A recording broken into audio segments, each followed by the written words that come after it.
Selamat datang di kelompok kami, kelompok 7, yang akan membahas mengenai membayangkan pendidikan Indonesia pasca pandemi. Sebelumnya, saya akan memperkenalkan anggota kelompok saya. Yang pertama ada Christopher O'Brien dengan NIM 208116. Dan selanjutnya ada Francisca Anugrah dengan NIM 208138. Dan selanjutnya ada Nikomang Anggelia dengan NIM 208141. Dan saya sendiri Petrus Galih dengan NIM 208146. Dan selanjutnya ada Kezia Benevita dengan NIM 208148. Dan yang terakhir ada Clarissa Nadia dengan NIM 208149.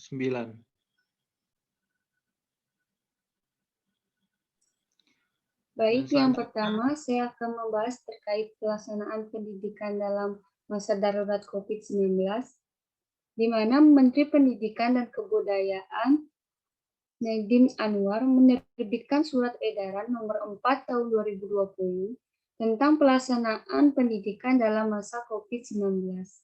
Salah satu pokok penting dalam edaran ini adalah keputusan pembatalan ujian nasional tahun 2020. Kemendikbud juga menyebutkan tidak ada yang lebih penting daripada keamanan, kesehatan siswa dan keluarganya. Nadiem Anwar mengarahkan seluruh pimpinan perguruan tinggi di daerah yang terdampak COVID-19 untuk menetapkan penghentian sementara kegiatan akademik seperti perkuliahan secara tatap muka. Kemendikbud juga memerintahkan perguruan tinggi segera untuk mengambil kebijakan tentang proses pembelajaran dari rumah bagi pelajar dan mahasiswa untuk segera.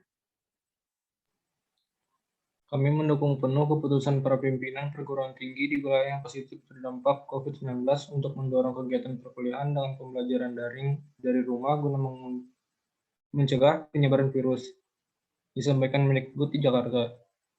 Keselamatan dan kesehatan mahasiswa dan warga kampus harus diutamakan dengan memanfaatkan teknologi pembelajaran tetap dapat berjalan.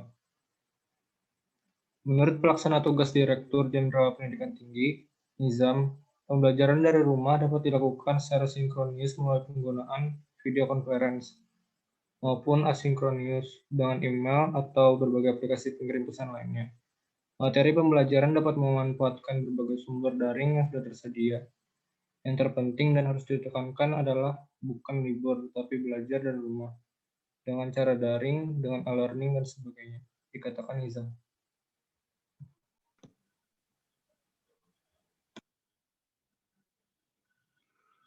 Pandemi COVID-19 itu mengubah semua sektor kehidupan manusia di seluruh dunia secara seketika. Tak terkecuali sektor pendidikan juga terkena imbasnya. Ada beberapa metode pembelajaran selama pandemi. Sistem pembelajaran dilaksanakan melalui perangkat personal komputer atau laptop yang terhubung dengan koneksi jaringan internet, sehingga guru dapat melakukan pembelajaran bersama di waktu yang sama menggunakan grup di media sosial seperti WhatsApp, Telegram, Instagram, aplikasi Zoom, ataupun media lainnya sebagai media pembelajaran. Dengan demikian, guru dapat memastikan siswa mengikuti pembelajaran dalam waktu yang bersamaan meskipun di tempat yang berbeda. Beberapa metode pembelajaran yang diterapkan di berbagai sekolah atau institusi selama pandemi.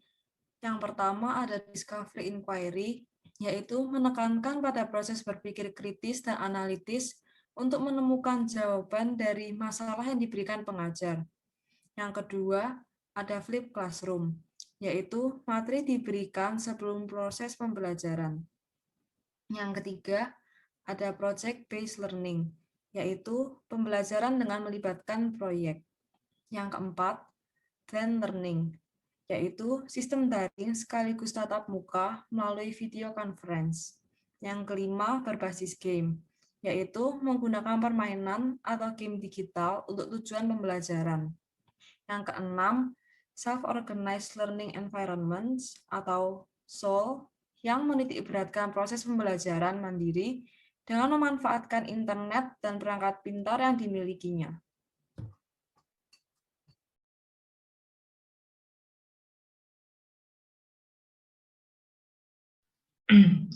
Adanya pandemi COVID-19, banyak yang merindukan bisa kembali belajar dengan bertatap muka secara langsung.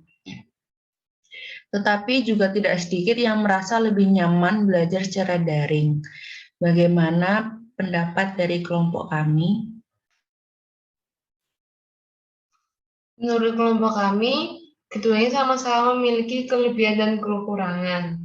Pada saat perkuliahan daring, kita masih bisa melaksanakan kegiatan pembelajaran dalam posisi nyaman dan sedikit lebih santai, misalnya berbaring atau diselingi dengan sarapan, sehingga tidak terlalu dikejar oleh waktu untuk melakukan persiapan kuliah. Selain itu, pembelajaran materi lebih efektif jika dilakukan secara daring, karena kita dapat belajar di mana saja tanpa terbatas oleh tempat.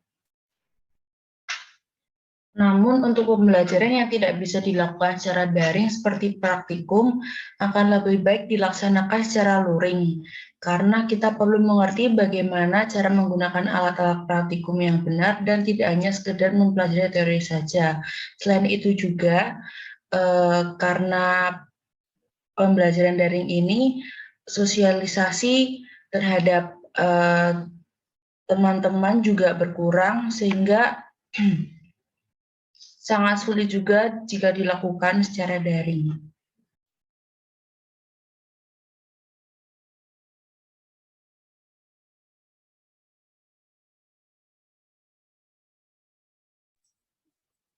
Baik, selanjutnya, apakah pembelajaran daring yang selama ini dialami sudah cukup memadai dan mampu menggantikan pembelajaran langsung secara tatap muka? Nah, menurut kelompok kami, pembelajaran daring saat ini cukup memadai, baik dari sistem maupun media pembelajaran. Akan tetapi masih ada beberapa kendala yang mengganggu mahasiswa, karena pembelajaran daring ini tidak dapat menggantikan peran perkuliahan secara luring. Tidak semua kegiatan bisa dilakukan secara offline seperti praktikum yang saat ini dijalankan.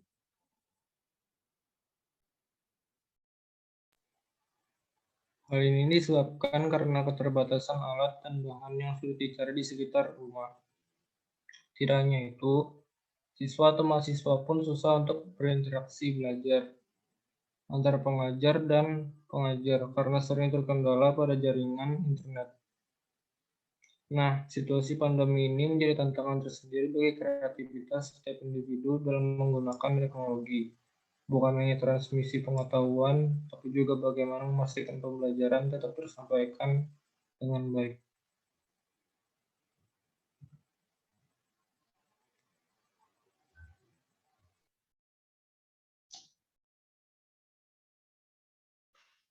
Jika pandemi telah berakhir, apakah pembelajaran daring perlu dilanjutkan atau kita mesti kembali pada pembelajaran tatap muka secara langsung?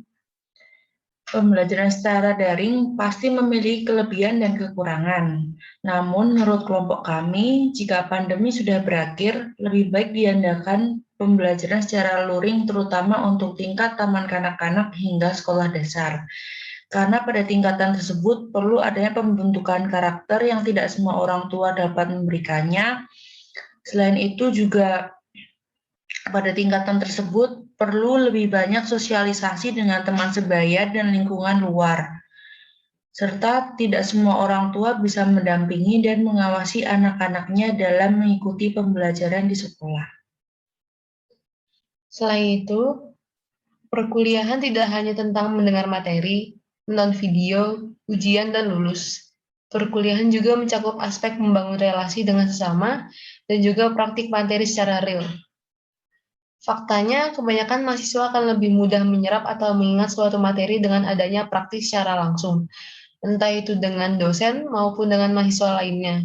Dengan begitu, proses penyampaian materi akan dapat diterima secara maksimal.